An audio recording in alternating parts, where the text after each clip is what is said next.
After the initial meeting, we set, as you know, the next meeting, all the partners sat down and we had a conversation strategically. He preferred to do it the very next day instead of waiting the next week for a formal presentation. So we basically just did a Zoom call with video, a couple of screen shares here or there, and talked about the strategies of the account. This is what we would do on Facebook, and this is why. These are the things we would change, and this is why. These are the things that are kind of messed up, and this is why. Here's what we would do with Google and why. Here's the things we need to do with Pinterest and why. And here's what we want to do with your email and why. It's a very, very big part of your potential revenue. Basically presenting this whole strategy omni-channel about what he can do to grow the company. And for me, it really felt like this guy is looking for somebody to tell him what to do and say, this is what to do. We know exactly what to do. Give us your money and we'll make you money. And that's the strategy we took.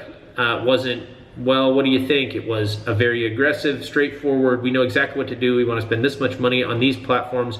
You know, we want to have this kind of optimization. And it went over really well. I mean, by the end of the call, the guy was kind of, okay, I think we're going to go for it. You know, it sounds like a good thing, but everyone we're talking to hates agencies. So it's going to be really interesting to try and grow this business with people that don't like agencies, because we've got so many clients that have entrusted us with their companies and we're doing a great job for them. So it's kind of fun to flip them, as it were.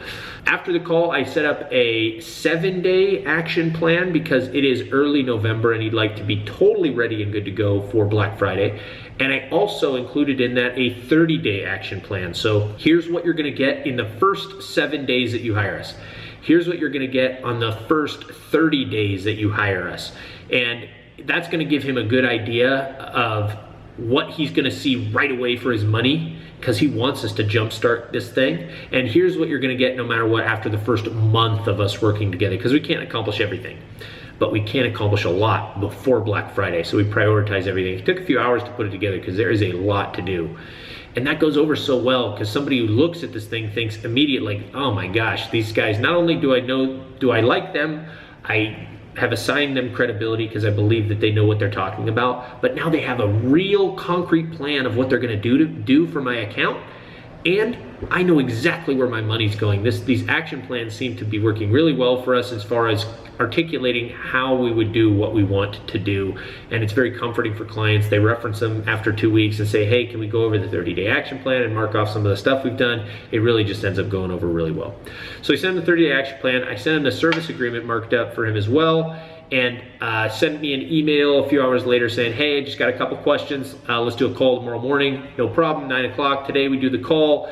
He's like, look, I like you guys. I trust you guys. I want to give you a shot. I'm gonna sign this thing and I just want to make sure we get on the same page with budgets. And I'm like, look, the way we'd like to talk about budgets is it's not about you giving us this strict, if they don't have a set dollar amount that we have to spend, then it's all about permission levels. And that's the way we phrase it. If you can get comfortable giving us $30,000 or whatever it is to spend on ad spend, or $100,000 or $10,000 or whatever it is, then we don't have to ask you about budgets per platform. We just get comfortable with a number, and we might not even hit it the first month. We just need to get you comfortable so I don't have to go back and forth and have this conversation about day-to-day traffic with you, right? It's just about saying, yes, you can go spend $50,000. Tell me how you're gonna do it. Here's how we're gonna do it. And then we go spend $40,000, we're still way under, and the ROAS is good, so everybody's happy, and then we focus on scaling from there. So it's up for us, conversations like that are always based on permission levels, and that makes everyone feel comfortable because they've kind of assigned a comfort with the amount of money they're about to spend, and it goes over really well. And that's what happened. So he decided to give us the business right away. We had the contract signed within 30 minutes of being off the phone. I signed it and sent it back, and now we're good to go. He's coming in tomorrow morning at 9 o'clock to do our formal kickoff because, again, we got to get this thing going because Black Friday is right around the corner, and we're going to get access to everything. We're going to get audiences constructed. We're going to get Klaviyo set up. It's going to be a rush to Black Friday for these guys, and we're really excited to do it. So it's another win, notching, baby. My name is Bobby Dietz. Thanks for watching this client story, and we'll see you in the next one.